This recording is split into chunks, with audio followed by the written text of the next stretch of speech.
Minister Bilawal Bhutto Zardari صاحب نے خطاب کیا اور وہاں پہ خطاب کرتے ہوئے یہ کہا کہ پاکستان گلوبلی آئسولیٹڈ ہے اور ڈس انگیجڈ ہے. عمران خان حکومت میں تھے تو اپوزیشن یہ ماننے کو تیار نہیں تھی کہ مہنگائی عالمی مسئلہ ہے، اور آج عمران خان یہ ماننے کے لیے تیار نہیں کہ یہ بارودی سرنگیں وہ خود بچھا کے گئے ہیں اور عالمی مارکیٹ میں بھی مہنگائی ہے.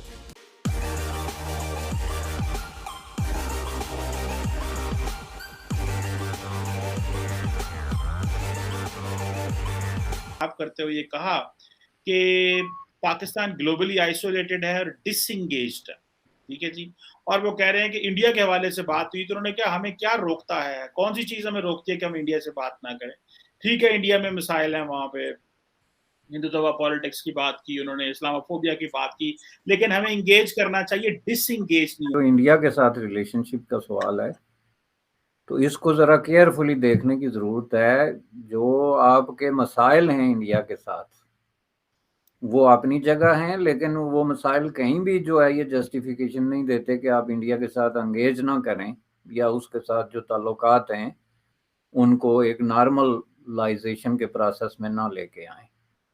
اس کی وجہ کیا ہے کہ اگر یہ دیکھیں جو فارن پالیسی کا بنیادی نقطہ یہ ہوتا ہے اور ہونا چاہیے انلیس کہ آپ سپر پاور ہوں، کہ آپ جو ہے وہ کسی بھی ملک کے ساتھ جو انگیجمنٹ کی پالیسی ہے اس کو آپ اس ملک کے اندرونی معاملات کے ساتھ مشروط نہیں کر سکتے کہ جی آپ کے اندر جو ہے وہ اسلام فوبیا ہے یا وہاں کوئی مسلم ورسز ہندو کوئی کانفلکٹ چل رہا ہے. چونکہ یہ تو کانٹراورسیز ہے نا جی. اس وقت انڈیا میں جو کچھ ہو رہا ہے وہ سب کے سامنے ہے، انٹرنیشنل میڈیا اس کو رپورٹ کر رہا ہے، خود انڈین میڈیا اس کو بڑے پیمانے پہ رپورٹ کر رہا ہے. اور اگر ہم جو ہے وہ بہت زیادہ جو ہے وہ متعصبانہ پریجوڈس بنیادوں پہ نہ سوچ رہے ہوں تو میں سمجھتا ہوں کہ جو انڈیا کا میڈیا کا ایک بہت بڑا سیگمنٹ جو ہے وہ اس کو پاکستانی میڈیا سے زیادہ بہتر طریقے سے ایڈوکیٹ کر رہا ہے اور زیادہ بہتر طریقے سے اپنے عوام کو پیش کر رہا ہے. دیکھیں وہاں بھی میڈیا میں جو رائٹ ونگ لیفٹ ونگ ایک ڈیوائڈ ہے،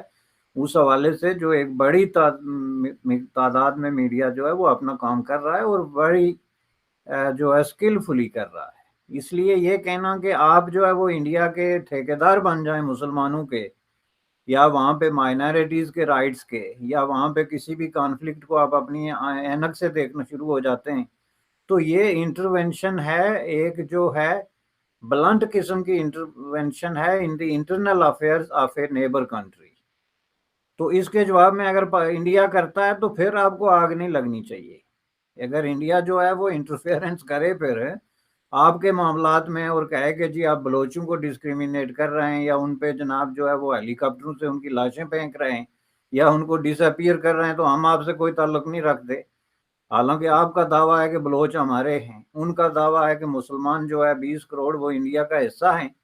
تو یہ چیز ہمیں سیکھنی پڑے گی کہ بھائی اس طرح جو ہے وہ فارن افیئرز اور فارن ریلیشن جو ہے وہ بنتے نہیں بلکہ بگڑتے ہیں. اس میں آپ کو ایک جو ہے اپنی طرف سے آپ کا رائٹ بنتا ہے کہ آپ اپنی اوپینین دے دیں کوئی بھی ایشو چل رہا ہے، لیکن اگر آپ اس کو بنیاد بنا کے اور یہ دیکھیں وہ نہ نومن گھی اور نہ رادھا ناچے والی بات ہے کہ آپ ایسی شرطیں رکھتے ہیں ہمیشہ انڈیا کے ساتھ کہ جو نہ پوری ہوں گی نہ آپ نے تعلقات بنانے ہیں تاکہ بات ہی اس طرف نہ جائے. مثلا یہ ہے جی وہ 5 اگست 2019 کا ڈیسیجن واپس لے لیں ورنہ ہم آپ سے بات نہیں کریں گے. بھائی پہلی بات یہ ہے کہ بات نہ کرنے کا نقصان آپ کو ہے، انڈیا کو نہیں ہے. اور یہ with the passage of time جو ٹائم ٹیسٹ ہوتا ہے اس پہ پروو ہو چکا ہے اس ٹیسٹ پہ کہ اس کا انڈیا کے صحت پہ کوئی اثر نہیں پڑتا. ان کے جو معاملات ہیں وہ چل رہے ہیں انٹرنیشنلی، وہ دن بہ دن اپنا سپیس جو ہے وہ کلیم کر رہے ہیں. یہاں تک کہ آپ کی جو او آئی سی اور جو اسلامک نام نہاد قسم کا آپ بات کرتے نہیں سکتے کہ ہماری جی انٹرنیشنل کوئی اسلامک کمیونٹی ہے جس کو آپ او آئی سی وغیرہ کہتے ہیں، اس میں بھی انڈیا نے جو ان روڈز بنائی ہیں فار لاسٹ 3 ایئرز وہ ریمارکیبل ہیں. اس میں کئی جگہوں سے آپ کو بالکل مکھی کی طرح دودھ سے نکال کے باہر پھینکا جیسے جاتا ہے ایسے پھینک دیا گیا، جس میں سعودی عرب سرفہرست ہے، یونائٹڈ عرب ایمریٹ جو ہے وہ سرفہرست ہے، جہاں پہ کہ پاکستان کا ٹریڈیشنلی ایک سٹرانگ قسم کی ریلیشن شپ اور ایک سٹرانگ قسم کا ادب اور احترام اور ایک ریلیشن رہا ہے. تو وہاں پہ آپ دیکھیں انہوں نے کس طرح جو ہے وہ مودی صاحب کو بلا بلا کے ایوارڈ دیے، انہوں نے کس طرح جو ہے وہ انڈیا میں انویسٹمنٹ کی انیشیٹو لیے، انہوں نے کس طرح جو ہے وہ پاکستان کے ساتھ جب آپ لوگوں نے کمپیئر کرنے کی کوشش کی تو وہ واضح طور پہ انڈیا کی سائڈ پہ کھڑے ہوئے۔ تو یہ ہیں لیسنز، یہ فارن ریلیشن شپ کے لیسن ہوتے ہیں، اس میں کوئی فیلئر یا اچیومنٹ کی بات نہیں ہوتی، یہ لیسنز ہوتے ہیں۔ نیتی کہ مہنگائی عالمی مسئلہ ہے اور آج عمران خان یہ ماننے کے لیے تیار نہیں کہ یہ بارودی سرنگیں وہ خود بچھا کے گئے ہیں اور عالمی مارکیٹ میں بھی مہنگائی ہے۔ پہلے شبلی فراز کہتے تھے کہ پیٹرول کم استعمال کرو، مشتاق غنی کہتے تھے 2 روٹی کی بجائے 1 روٹی کھا لو، آج احسن اقبال ہمیں بتا رہے ہیں کہ 1 چائے کی پیالی کی بجائے آدھی چائے کی پیالی استعمال کرو، خواجہ آصف کہتے ہیں بجلی کی بچت کرو، کاروباری مراکز کی بجلی شام 7 بجے سے 10 بجے تک بند رہے گی۔ پہلے پی ڈی ایم مہنگائی کے خلاف لانگ مارچ کر رہی تھی اور اب عمران خان نے مہنگائی کے خلاف اتوار کے دن ملک گیر احتجاج کا اعلان کر دیا۔ آج تک نہ یہ فیصلہ ہو سکا کہ ملک کی معیشت کس نے برباد کی اور نہ یہ فیصلہ ہو سکا کہ ملک کے لیے پارلیمانی نظام ٹھیک ہے یا صدارتی نظام، نہ یہ پتہ چلا ہے کہ کون اس ملک میں غدار ہے اور کون خوددار، کون ملک کی غلامی کی طرف کون ملک کو غلامی کی طرف لے کے جا رہا ہے اور کون آزادی کی طرف، کون ایماندار ہے اور کون بے ایمان، کون حقیقی جمہوریت چاہتا ہے اور کون آمریت، کبھی ووٹ کو عزت دینے کا نعرہ لگتا ہے تو کبھی جمہوریت بہترین انتقام ہے، کبھی امریکی سازش کا شور مچتا ہے تو کبھی حقیقی آزادی کا۔ لیکن یہ سب کو پتہ ہے کہ پاکستان آئے روز تباہی کی طرف گامزن ہے اور IMF کا غلام بن چکا ہے اور ملک چلانے کے لیے اب پیسہ نہیں ہے، قرضے کی دلدل پوری قوم کو اپنی لپیٹ میں لے چکی ہے، لیکن اس کے باوجود قوم کھوکھلے نعروں کے پیچھے لگ کر ملک کو مزید کھوکھلا کر رہی ہے، اور جس طرف دیکھو الٹی گنگا بہہ رہی ہے، عوام کا کوئی پرسان حال نہیں ہے۔ معیشت کو ٹھیک کرنے کا ایک ہی فارمولا ہے کہ ٹیکس لگا کر عوام کی جیب سے پیسے نکال لو اور ان کی 1 روٹی میں سے بھی آدھی روٹی لے لو،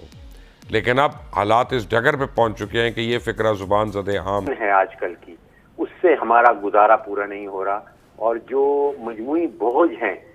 وہ بڑھتے چلے جا رہے ہیں، اور خاص طور پہ وہ کہتے ہیں کہ پچھلے 2 مہینے میں جتنے بوجھ ہمارے اوپر آئے ہیں ان کا ہم کیا کریں اور ان کا حل کیا نکلے گا۔ عوام یہ سننے کو تیار نہیں ہے کہ سابقہ حکومت جو ہے وہ IMF سے کس قسم کی ایگریمنٹ کر کے گئی تھی یا نہیں گئی تھی۔ تو سوال 3 اٹھتے ہیں کہ جو موجودہ حکومت کر رہی ہے یہ کیوں کر رہی ہے، جو کچھ کیا جا رہا ہے اس کے اثرات کیا ہوں گے، اور پھر آخری وہ جیسے آپ نے کہا کہ اس کا حل کیا ہے سارے پرابلم۔ تو پہلا سوال جو کہ یہ حکومت کیوں کر رہی ہے، پیٹرول اور ڈیزل کی قیمت کیوں بڑھائی جا رہی ہے، دیکھیے دیر آر